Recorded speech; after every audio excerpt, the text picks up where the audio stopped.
ভারতের প্রধানমন্ত্রী নরেন্দ্র মোদীর সঙ্গে কি ওনার কোনো সাইডলাইন বৈঠক হওয়ার কথা আছে? আপনার প্রশ্নের জন্য অত্যন্ত ধন্যবাদ। আমরা এই বৈঠকের জন্য অনুরোধ করেছি সরকারিভাবে। আমরা আমাদের আশা করার সঙ্গত কারণ আছে যে বৈঠকটি হওয়ার যথেষ্ট সম্ভাবনা রয়েছে। আগামীকালকে এবং পরশু মাননীয় প্রধান উপদেষ্টা প্রফেসর ডক্টর মোহাম্মদ ইউনূস ষষ্ঠ বিমস্টেক সম্মেলনে যোগদানের জন্য ব্যাংককে যাচ্ছেন। সম্মেলনে অংশগ্রহণ ছাড়াও তিনি বেশ অন্যান্য কয়েকটি অনুষ্ঠানে অংশগ্রহণ করবেন, যার মধ্যে রয়েছে বিমস্টেক ইয়াং জেনারেশনস ফোরাম, যে অনুষ্ঠানে উনি কিনোট স্পিকার হিসাবে আমন্ত্রিত হয়েছেন। এছাড়াও তিনি বেশ কয়েকটি মিডিয়াতে ইন্টারভিউ দেবেন, তার মধ্যে রয়েছে TNN world, south China morning post, Bangkok post, Thairath news paper ইত্যাদি খ্যাতনামা মিডিয়া এবং সংবাদপত্র। এইবারের বিমস্টেক সম্মেলনের কয়েকটা বিশেষ গুরুত্ব রয়েছে। প্রথমত,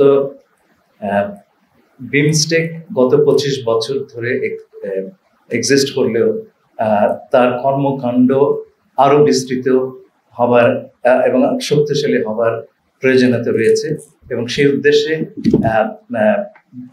বিমস্টেক ব্যাংকক ভিশন 2030 এই কৌশলপত্রটি এইবার সম্মেলনে গৃহীত হবে। এর প্রধান বিষয়গুলো হচ্ছে, মূল এইম হচ্ছে to build a prosperous, resilient and open BIMSTEC. আর তার প্রায়োরিটি এরিয়াস হচ্ছে অর্থনৈতিক প্রবৃদ্ধি এবং আপনার দারিদ্র্য নিরসন, crisis prevention, environmental sustainability, inclusive regional cooperation through strengthened connectivity, trade, disaster response এবং climate actions. এছাড়াও রয়েছে people to people cooperation. বিমস্টেকের দিক নির্দেশনার জন্য একটা এমিনেন্ট পার্সনস গ্রুপ তৈরি করা হয়েছিল। তার রিপোর্টটি এই সম্মেলনে অ্যাডপ্টেড হবে এবং সেখানে 7টি কর্মক্ষেত্র আইডেন্টিফাই করা হয়েছে অ্যাজ ফোকাস এরিয়াস। তার মধ্যে রয়েছে, এগুলো বলা হচ্ছে 7টা pillar: agriculture and food security, connectivity, environment and climate change, people to people contact, science, technology and innovation, security, trade and investment and development. এই সম্মেলনের শেষের দিন একটা গুরুত্বপূর্ণ ঘটনা ঘটবে, তা হচ্ছে আগামী চেয়ারম্যানশিপ অফ বিমস্টেক থাইল্যান্ডের প্রধানমন্ত্রীর হাত থেকে অর্পিত হবে আমাদের মাননীয় প্রধান উপদেষ্টার হাতে, এবং বিমস্টেকের পরিচালনার